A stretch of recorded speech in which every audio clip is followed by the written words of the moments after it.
Okay, so ini adalah paparan utamanya. Kita ada my project, connect, build, setting. Yang penting adalah my project ni. Jadi untuk kita start new project, ada import .ai from AI from repository. So yang ini adalah maknanya kita dah ada kita punya apps, kita dah buat apps kita, tapi kita nak edit. Maknanya file dah, apps dah ada, kita nak edit, bukan kita nak start baru. So ini adalah untuk import. Connect ini adalah bila kita dah buat, kita nak share semua. AI Companion ini adalah menggunakan apps yang saya minta install semalam, tapi hanya boleh guna pada handset Android. Apple tak ada. Jadi saya tunjukkan macam ni nak guna ni. Okay, line slow okay, tak apa. Emulator ini siapa yang tak ada handset Android, kita kena gunakan emulator. Tapi emulator ni agak berat. Nanti saya bagi yang saya bagi install, bukan bagi install lah, saya bagi apa yang sesuai untuk kita test emulator tu. Nanti saya share dalam group. Dan untuk siapa yang guna Android juga, kita ada USB. USB ni mudah. USB ni kita ada Android tu, kita cucuk je yang kita punya charger tu. Kita cucuk charger tu dekat USB dan terus direct kepada kita punya smartphone. Terus boleh test. Okay, untuk ni build ni adalah bila dah siap. Apps bila dah siap, dia akan ada dua cara untuk kita dapatkan apps tu. Sama kita dapat daripada QR code, kita boleh gunakan MIT app Companion tu untuk download, ataupun save kepada komputer. Dan bila siap, file apps kita formatnya adalah .apk. USB tu pun tak boleh. USB tu hanya untuk Android sahaja, bukan untuk iPhone pun tak ada. Sebab apps MIT Inventor ni native hanya untuk Android. Saya tunjuk discuss minggu lepas. Sekejap, nak betul earphone pelik-pelik. Kita ada beberapa jenis apps developer. Kita boleh develop gunakan sama ada native ataupun hybrid. Native ni spesifik untuk certain OS, dan ada yang native spesifik untuk certain device. Yang ni kita native khas untuk Android saja, dia tak cover untuk iPhone, tapi dia tak spesifik pada device sebab Android ni terlampau banyak device, ada macam-macam device. Dan satu lagi, MIT App Inventor ni hasilnya memang developed by Google yang develop, dan dia hand over kepada MIT. That's why dia prefer Android, sebab memang Android ni dia punya owner dan developer adalah Google. Okay, so kita akan start new project. Jadi kita nak tunjukkan basically apa itu MIT Inventor. So naming ni terulang. So saya nak naming sebab saya banyak. Saya naming ikut tarikh lah. 14/4/2020. Saya begin student project 14/4/2020. Okay, so dah ada projek tu, tunggu sekejap. Nanti dia akan pop up display. Dia okay. Ini adalah basically display ya. Yang ini menggambarkan kita punya handphone, smartphone tu. Dia ada beberapa size, tablet size. So ni untuk lebih besar. Kalau untuk Android ni popular, tablet ni dah jarang lah, kurang dah orang guna. iPad pun jarang lah memakai. Tapi kalau untuk Android ni saya rasa popular sekarang Huawei. Nama Huawei saya lupa lah. MacBook ke apa benda nama untuk tablet tu. Dan juga boleh untuk monitor. So kelebihan kita design guna MIT Inventor ni, kita design sekali je satu jenis, dia boleh cover. Bila orang tu masuk guna tablet, dia akan dapat paparan tablet. Dia masuk guna monitor, dia boleh dapat paparan monitor. Tapi by default kita akan design by guna font size. Okay, kita nak masukkan nanti lah kita betul masukkan tu, kita nak ubah warna. Basically ni adalah screen. Kita nak ubah biasanya warna yang kita nak ubah. Contoh tepi saya nak tukar warna apa. Okay, background color. Background color contoh kita nak warna hijau. Contoh basically cara ubah dia. Ada kita nak warna yang spesifik. Contohnya macam kita punya UTM ada warna khas kan, warna macam biru-biru tu. Kita boleh masukkan kod di sini. So kod warna tu kita kena tahu kod warna. Kita boleh masukkan di sini, so automatically dia akan semua warna yang kita nak tu lah. Tapi saya pun tak ada kod warna tu. Tapi yang ni tak begitu advance. Kalau kita gunakan Photoshop dia boleh pick color. Contoh nak warna macam mana, warna logo UTM tu kita letak je logo UTM, kita highlight, dia boleh detect warna yang kita nak. Okay, yang lain ni background image, kita boleh masukkan image. Andai kata kita tak nak warna, kita nak masukkan image belakang ni, boleh masukkan image. Cuma image ni nak kena pastikan size yang sesuai dan juga format yang sesuai. Kalau nak pastikan format, kena cari image vector. Jangan cari image yang JPEG ataupun TIFF. Apa bila JPEG dan TIFF ni, bila device tu lain, ni kekurangan bila kita design for all untuk all device. Ada device yang screen kecil, gambar dia cantik, okey, ngam-ngam je. Ada yang device yang screen dia terlebar sikit, so gambar tu akan nampak macam kita tarik macam panjang sikit, so tak sesuai sangat. Tapi kalau gunakan image version vector, dia tak kisah macam mana pun dia tetap akan design cantik. So saya tak prefer sangat guna gambar. Mereka kalau awak boleh cari gambar yang sesuai, so saya prefer guna warna je. Kalau kita nak tukar warna, saya akan create cyan. Okay, cyan ke cyan, tak tahu lah macam sebutannya. Okay, so basically macam mana nak tukar background. Benda yang perlu ada biasanya dalam mobile apps adalah teks. Ada beberapa cara untuk masukkan teks. Satu adalah label, satu adalah text box. Beza antara label dan text box, label ni adalah untuk masukkan teks yang statik. Maksudnya teks statik ni yang tak akan berubah-ubah macam pengumuman ke ataupun instruction, dia tak akan berubah, statik je. Okay, kita gunakan label. Kalau nak masukkan sesuatu yang untuk user key in, contohnya user kena key in kan dia punya username ataupun dia kena key in kan maklumat peribadi dia, so kita gunakan text box. Sebelum kita masukkan user interface ni, ini ada satu function baru sebenarnya tak ada, iaitu layout. Kelebihan layout ni, macam kalau kita design web, dia jadikan benda tu ada dalam bracket. So bila dia dalam bracket, kita senang nak control, dan bila device yang berbeza, dia takkan lari sangat position kita punya logo ataupun position kita punya icon tu.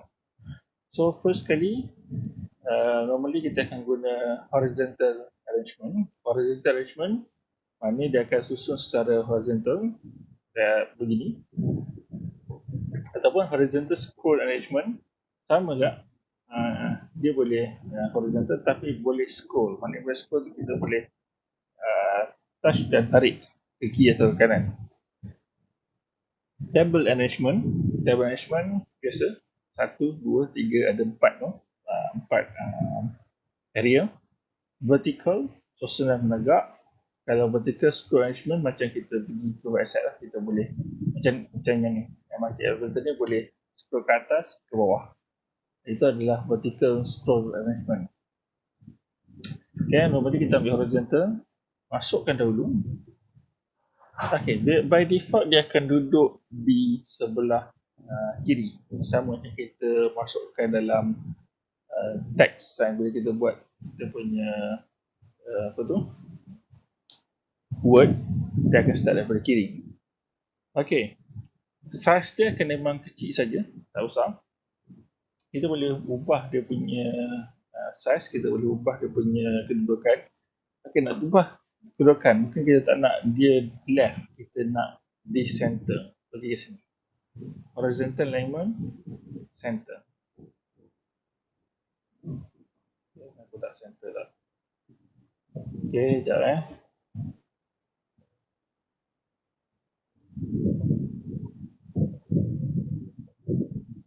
taklah center. Okey, seterusnya kita boleh adjust dia punya kelebaran. Okey, lebar kalau fill parent. Maksud parent ni adalah seluruh screen ni. Seluruh screen ni dia panggil sebagai fill parent. Tapi kalau lebar fill parent ni maknanya daripada kiri ke kanan. Jadi cuba fill parent. Okey, dia akan penuh satu screen. Height, ketinggian ni kalau fill parent pun dia akan penuh daripada atas ke bawah. Of course kita tak nak dia akan fill semua, kita nak dia cover certain part saja, mungkin katakan pixel. Kelebihan pixel ni adalah dia akan standardize across device berapa pixel, tapi tak semua device pixelnya standard. Ada device yang pixel lebih tinggi, ada device yang pixel lebih rendah. Jadi saya prefer guna persen. Saya nak mungkin di bahagian atas ni je sikit dalam 30%. Okay, kalau rasa besar kita boleh kecilkan jadi 20%. Okey, lebar ni pun saya nak tak nak full semua, saya nak cover 90. 85%. Okey, alignment center, okey, border center. Okey, kat center. Oh, pergi ke screen, sorry. Dia kena ikut screen kat screen dia punya apa? Main. Pergi pada screen tu baru dia ubah kedudukan dia tu jadi center. Bukan buat pada horizontal. Pergi pada screen, border center. Okey. So kita dah masukkan satu layout. Contoh yang ni kita nak masukkan logo. So logo biasa kita masukkan adalah logo UTM. Okay, sekejap saya nak cari logo.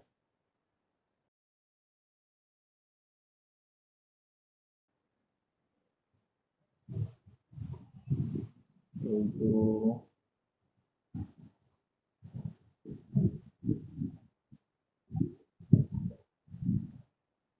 Kenapa kita masukkan logo UTM? Sebab kita orang UTM, jadi of course lah UTM takkan saman kita kalau guna gambar ni. Okay, contohnya saya nak gambar ini, save image, saya simpan di desktop.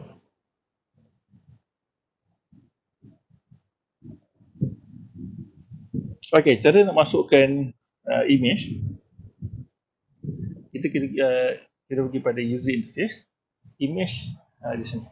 So nak masukkan macam mana, just drag and drop saja dalam kita punya layout tadi. Okay, dan kalau kita lihat gambar tu kecil, tak apa, kita boleh masukkan gambar dulu. Masuk ke gambar baru kita adjust.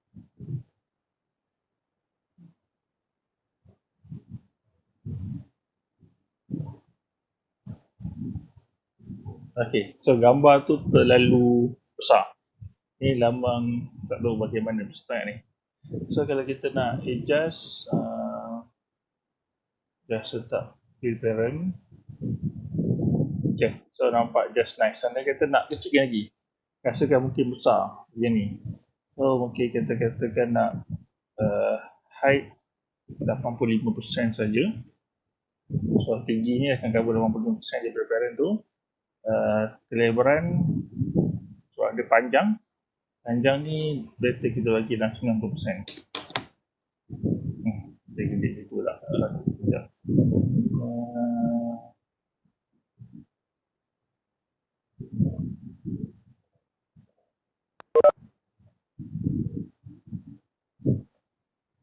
panjang 80. Tak apa, kita letak full parent je. So, itu cara masukkan gambar. Dan cara nak test, kita nak tengok hasil ni. So, siapa yang ada Android device tu, beruntung lah. So, kita boleh test. Save project. Dia tak save by default.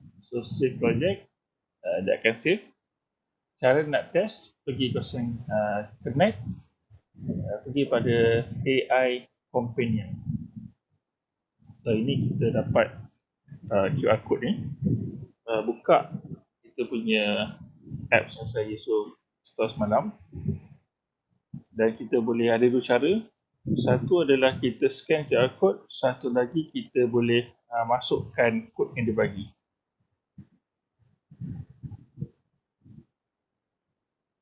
Saya pun nak cari mana saya punya apps semalam.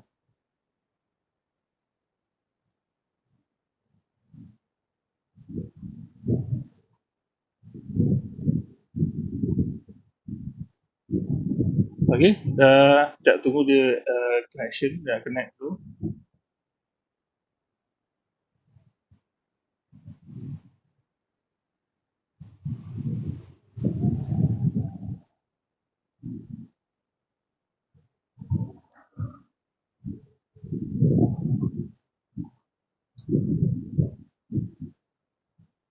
Selagi dia tak full progress bar ni, selagi tu dia memang belum complete, belum papa dalam kita punya handphone.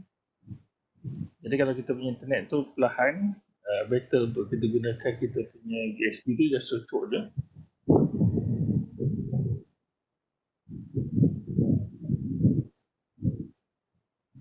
Okay, semua dah cuba, dapat tak? Saya punya tak keluar lagi.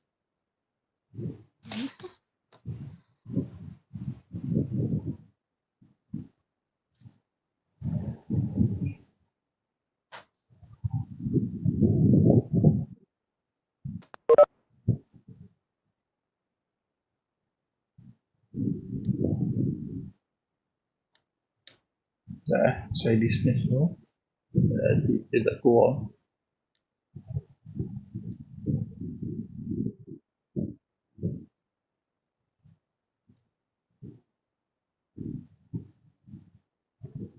Dia boleh lihat di handphone masing-masing.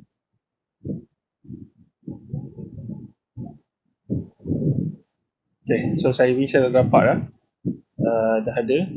Kalau dalam display tu, kita punya logo ni tak ada dia punya ni. Dia punya layout ni hilang. Kenapa layout dia hilang? Sebab layout ni memang tak nampak. Dan satu lagi, saya gambar ni tadi, saya format GIF. Bila format GIF tu memang dia tak ada background belakang. So nampak bila design tu, screen dia tu nampak semua, tak ada apa-apa. Just logo saja tanpa background. Okay, so kita boleh stop tu, test tu. So kita kembali semula kepada kita punya multi-annotator. Okay, so dah masukkan image, dah masukkan label. Setiap kali nak masukkan benda yang baru, nak masukkan multimedia ataupun elemen yang baru, kita kena pastikan ada ni layout supaya kita punya design tu okey, cantik. So masukkan je, tarik. Contohnya kali ni saya nak masukkan teks. Okay, so yang ini pun saya nak supaya dia besar sedikit. Height teks tak perlu besar sangat. Kita teks tak perlu banyak, dalam 10% je. Lebaran pun, lebar ni kena pandai trik. Sebab apa, bila kita gunakan MIT Animator ni, dia bukan macam Word. Word kita boleh justify tepi tu, dia punya border teks saja cantik. Tapi ini tak boleh, so kita kena pandai trik lah supaya dia nampak dengan cantik lah. So, yang ini kelebaran mungkin saya kata 80. So kita boleh masukkan teks. Untuk masukkan teks, pergi saja kepada user interface, bahagian label.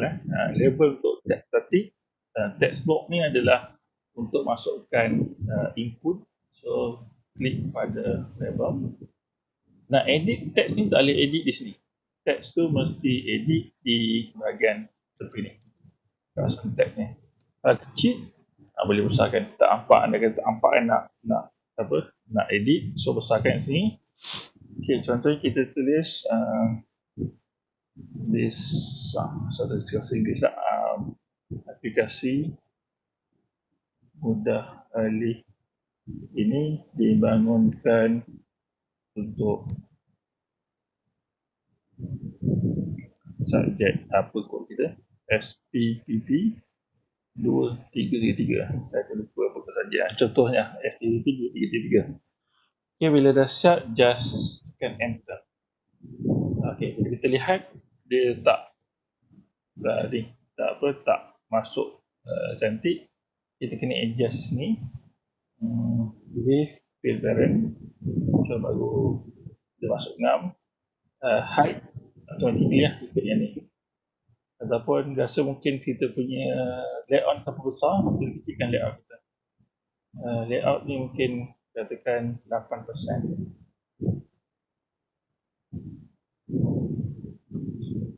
Okay, teks ni boleh ubah juga. Just kalau nak ubah, pastikan nak ubah teks, pergi ke tepi ni, cek label. So baru dia akan kita ubah teks. Yang ni pun boleh ubah nama. Kadang-kadang kita dah banyak sangat teks, kita dah confused. So kita just rename sini. Dia akan ada nama-nama dan nama baru. Nama dia label, of course label 1. Ini label 1 ni by default. Kita ubah kepada mungkin teks bawah logo. Dia ikutlah. Hanya kita je yang tahu. Developer je tahu. Orang lain tak tahu. So mudah kita nak faham. Buat begitu saja. And then image ni, kita tukar image ni kepada logo UTM screen 1. So ni screen pertama. Kita sekarang buat satu screen. Nanti kita akan proceed untuk buat banyak screen. Dan kita akan proceed untuk buat button. Dan ini screen 1. Mungkin kita nak ubah boleh ubah nama screen. Okay, jadi masukkan teks. Nak ubah size teks. Teks ni mungkin tak nak size ni, nak size yang lebih besar. So kita ubah lebih font size ni 16, lebih besar sikit. Font tu kalau nak italic boleh, nak bold boleh. Lagi boleh ubah, boleh ubah dia punya jenis font. Sekarang boleh buat update ni. Background color ni merujuk kepada background color kepada teks tu.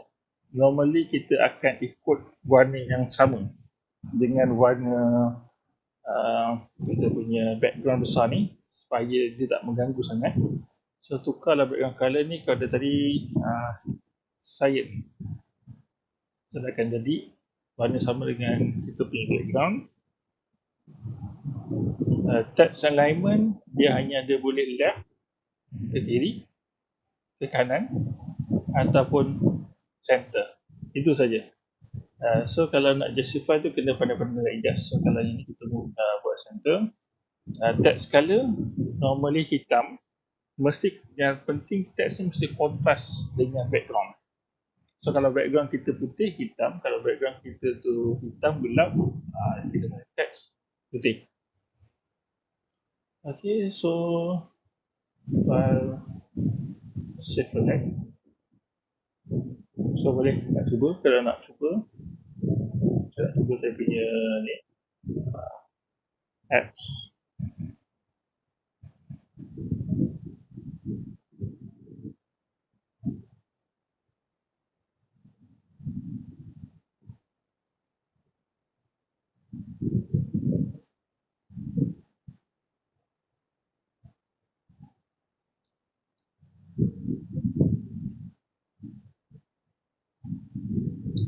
Ya, saya tengah loading. Keadaan loading ni sangkut. Sangkut tu perkara biasa sebab apa benda ni cuma. Jadi memanglah ada kemungkinan tersangkut. Dia nampaknya hang, tak boleh.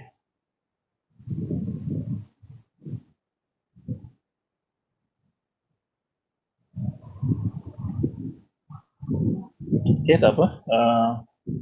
Dah masukkan teks. Okay, seterusnya kita boleh masukkan video. Okay, sekejap, tengok. Kita lihat tepi ni. Kita ada chat box. Chat box ni macam radio button tu. Kita tunjuk je chat box. Setiap kali tu kita masukkan layout baru. Kita nak tengok chat box tu. Ada chat box. Okay, berdua. So, dia begini. So, chat box.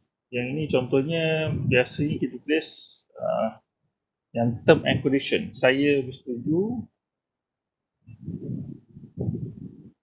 dengan terma dan syarat. Contohnya macam kita pergi buat banking, ada certain tu kena agree. Saya pun tak pernah baca apa konten tu, mungkin dia katakan kenapa apa mistake kita ke, saya tak pasti. So tu normally semua orang akan tick saja. Kalau tak tick dia memang tak akan jalan. So height ni boleh adjust. Height normally kalau text 8%. Itu hilang. Yang ni 20%. Dah hilang terus.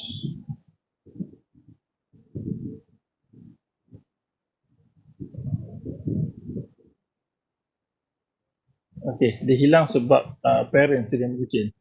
So parents tu kita boleh ubah. Parents ni mungkin kepada parents yang 8%. Okay, baru dia just nice, cantik. Okay, chat spot pun sama. Background colour ni masih putih. Kalau kita nak hide kan, ambil warna yang sama. So dia takkan terganggu dengan background tersebut. Okay, chat spot. Date picker belum. List picker ni tak perlu sangat. Password text box. Okay, password ni apa beza antara password dan juga text box biasa? Okay, kalau nak tengok apa bezanya, tak apa, saya demonstrate satu. Satu adalah okay, chat box untuk apa? Okay, chat box ni yang macam ada term and condition kan, saya bersetuju dengan terma dan syarat, ataupun apa lagi chat box. Saya kena tanya, jantina lelaki atau perempuan. Maknanya kita boleh pilih salah satu saja. Kalau satu ni, maknanya dia suruh kita setuju lah. Of course, setuju. Kalau tak tick, normally kita tak akan dapat proceed. Kalau jantina, of course lah, lelaki dan perempuan saja. Tak ada jantina kedua. Ataupun bangsa, Melayu, Cina, India, Bumi Putra, lain-lain. So, kita boleh tick satu saja. Okey, chat label board tu tak boleh align ke tengah. Okey, bila tak boleh align ke tengah ni, kita kena lihat dua benda. Kalau alignment tu lari, sama ada kita punya ni lari, layout, tengok layout kita, ataupun kita punya chat spot tu lari. Nak ke tengah, tak, macam mana saya buat sebab ke tengah lagi, saya betul ke tengah.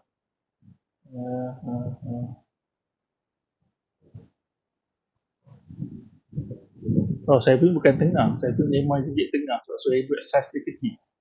Saat tu jejak tengah.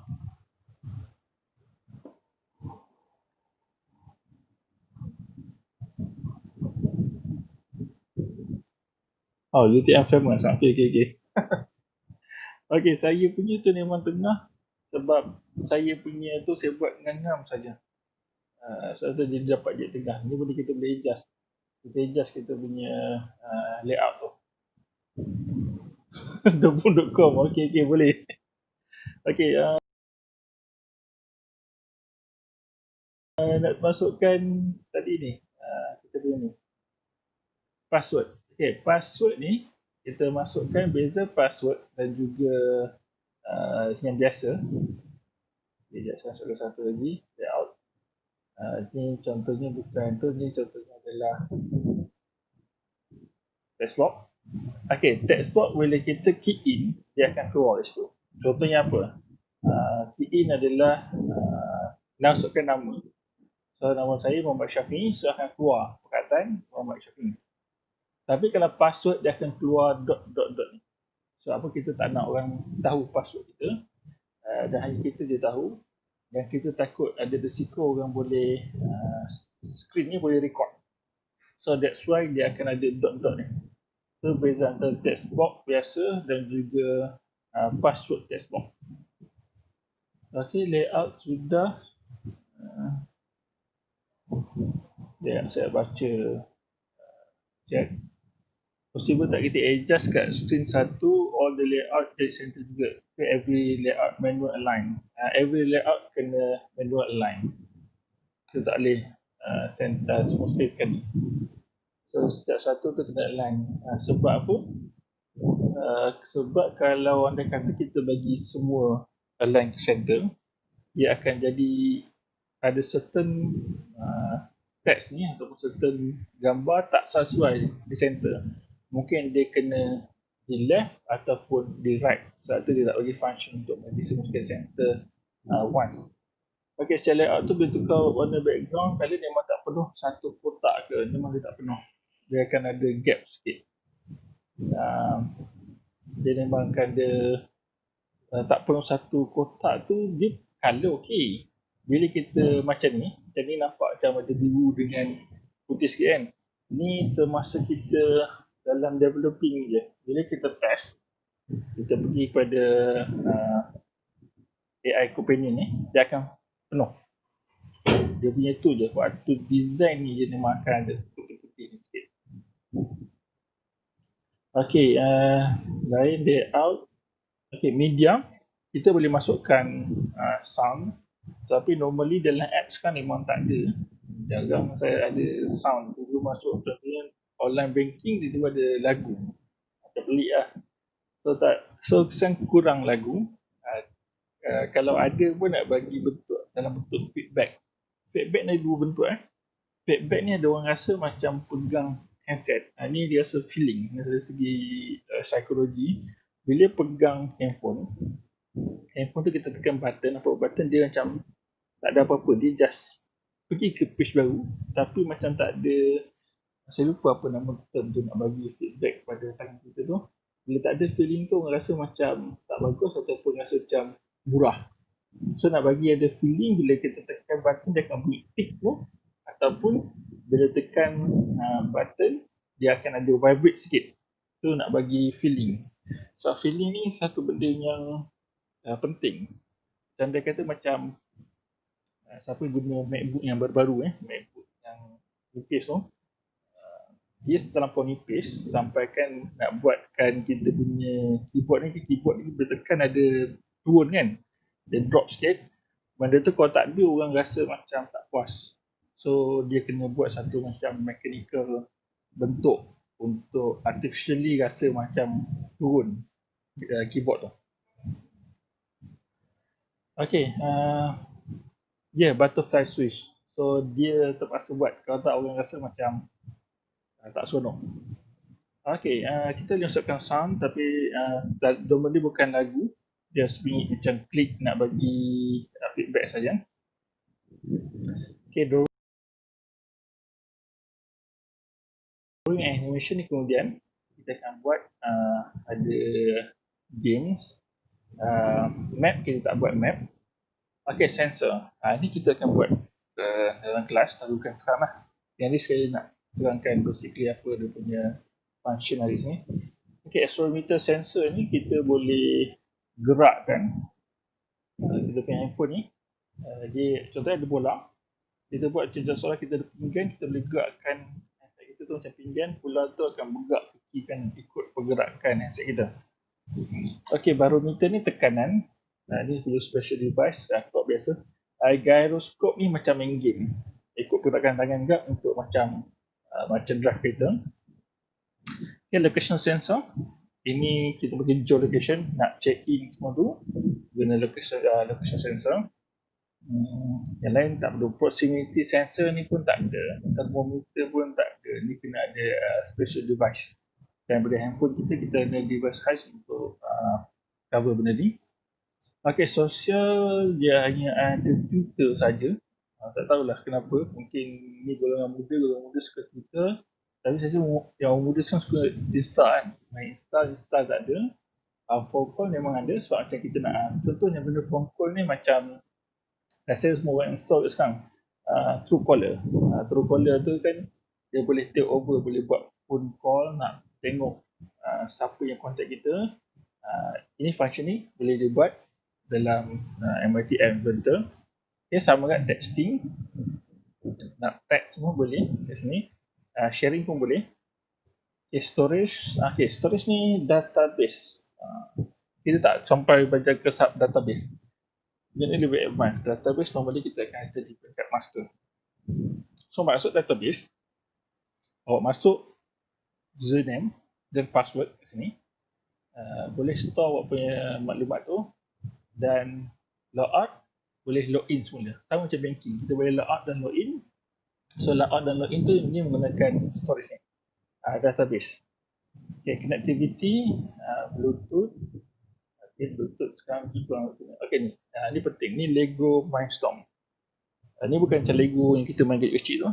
Lego Mindstorm ni sangat advance lah. Ya, memang ada tangan semua, ada tayar. Senang kata Lego Mindstorm ni sebenarnya adalah robotik. Dia boleh diprogramkan.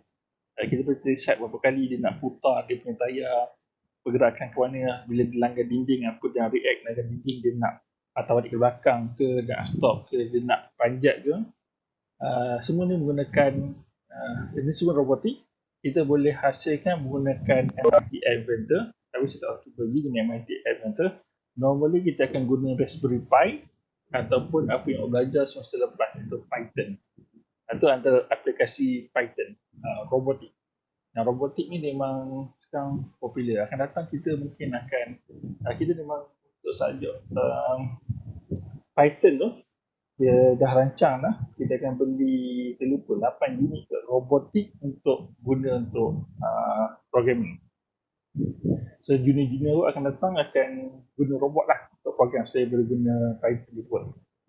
Okay, experimental. Ini Firebase DB ni adalah standard kalau programmer database. Kita punya database tu DB. Sama tak macam yang atas ni. Cloud DB itu database, DynamoDB untuk DB itu database.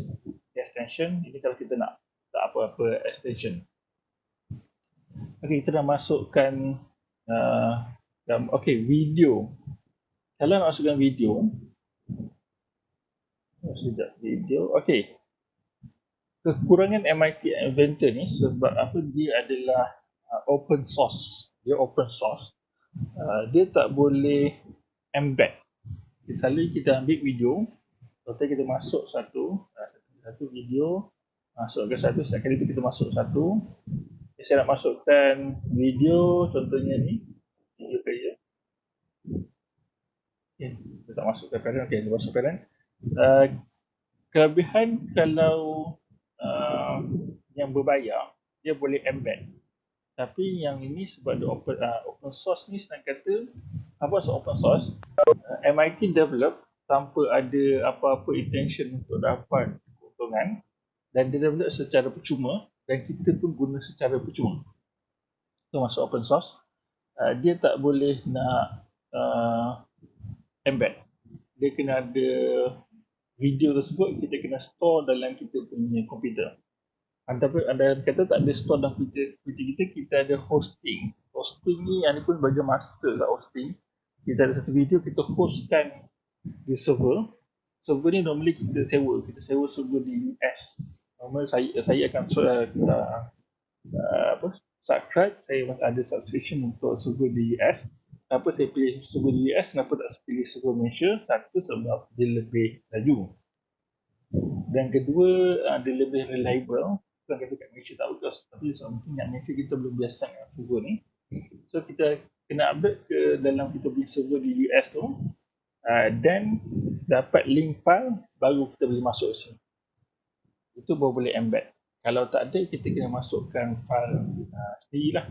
Jadi masalahnya bila video, size ni besar. So kalau nak buat video ni mungkin dalam 20 second saja cukup. Okay, player ni untuk masukkan sound juga, sound untuk sound. Kita boleh sound recorder.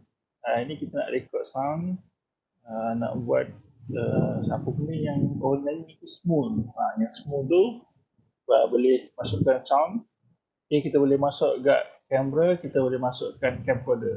Pernah seperti tadi saya, apa beza antara kamera dan camcorder? Kamera adalah kamera, just start picture. Camcorder adalah untuk masukkan video. Itu beza antara kamera dan camcorder. Okay, image speaker. Image speaker ni nak masukkan sama macam kita nak share apa-apa di Facebook ke, kita nak share contohnya bawa pergi makan ke, bawa balik dinner ke, bawa balik dating ke, nak tunjuk gambar makanan. So bila nak select tu, kita select dalam kita punya gallery, itu ada sama tak image speaker. Okay, yang lain saya rasa itu saja untuk intro ni. Yang lain atas ni tak ada apa. Nanti kita akan pergilah minggu depan, kita akan pergi lebih advance. Okay, so saya cuba buat kelas ni seringkas mungkin, sependek mungkin nak jumpakan data awak. So ada apa-apa soalan? Ya, soalan ke? Tak ada soalan? Senyap ya. Okay, jika tak ada, okay, layout tu kena save dulu ke? Okay, dia ni dah siap tu, kita terus pergi ni atas ni, save project. Dia tak by default. Kalau kita tutup, kita boleh buat terus, dah siap semua, baru save, no problem. Tapi kalau nak selamat lah, sebab dia bukan, dia ni open source dia tak ada backup. Macam kita punya Word, kalau tiba-tiba termati kita punya komputer tu ataupun laptop, elektrik tak ada, kita masih boleh dapat backup. Sekarang, masa saya buat PhD pernah tengah buat, tiba-tiba elektrik tak ada, hilang. Tapi sebab Microsoft tu berbayar, ini open source memang tak ada. Kita kena save, assignment save lah, kerap. Kalau rasa yakin kita punya tempat tu memang internet stabil, elektrik stabil, dah siap, baru save.